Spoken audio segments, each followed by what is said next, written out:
Hi everyone, today I'm just showing you a sample of some of the dishes I've made over the past few years. As you will see, I like to cook a variety of dishes. I like to cook international. One thing you will learn about me is that I don't like eating the same things all the time. I like to change it up, try new things. I get a lot of my recipe ideas online. Allrecipes.com is a great website. And when I go to dinners or restaurants, I see the dishes that they make and I try to come home and improvise and make them my own. As I said in my first video, I am not a professional and I'm not a stay-at-home wife or anything, but I have managed to incorporate a lot of creative ideas into my weekly cooking routines, and so I hope you check it out. Let me know what you think. Let me know if there's anything you'd like to see me make on camera, and I will do my best to oblige. Thanks again, and I'll see you guys next time. Bye.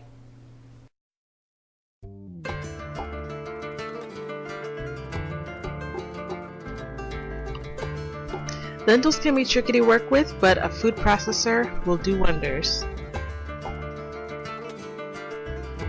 This recipe normally calls for codfish, but it can be made with other types of fish as you desire.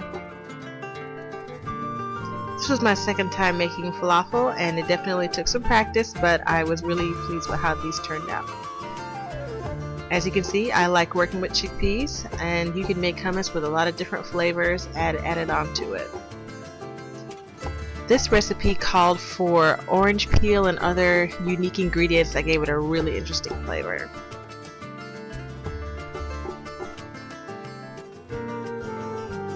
This is a traditional Indian or Trinidadian dish made with pureed spinach and potatoes and flatbread. It was so good.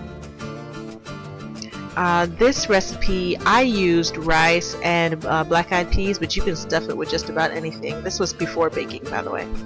And who doesn't love quiche? I did not make the crust, unfortunately, but this was really good.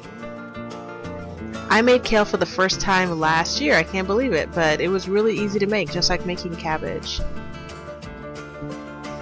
Callaloo is similar to collard greens. It's more of a West Indian greens. I made these with cabbage and carrots this time. I'm really trying to like eggplant. I'm trying to make it in different ways, but it's kind of tricky, you know.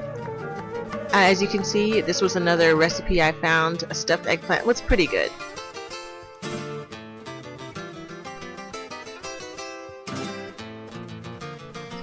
This soup will stick to your bones. It is really filling and it goes a long way.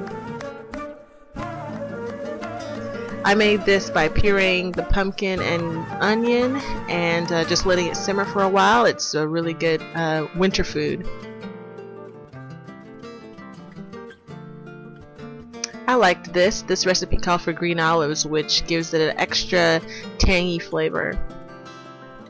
I love Thai food, so coconut curry tofu is a staple for me. This recipe is egg-based, similar to quiche, but without the crust. I made this with veggie ground beef, and it turned out really well. The topping is actually pancake batter. I may never go back to making box scallop potatoes again. This was surprisingly easy and really good.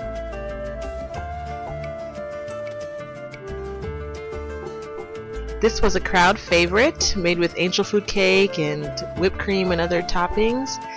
And next time I'll have a clear dish. I made this with a sugar substitute, actually, agave nectar, and it turned out good for the first time making it. I made this for Thanksgiving a couple years ago, and I did not make the crust. I love the combination of cranberry orange. It turns out really well in a lot of baked dishes.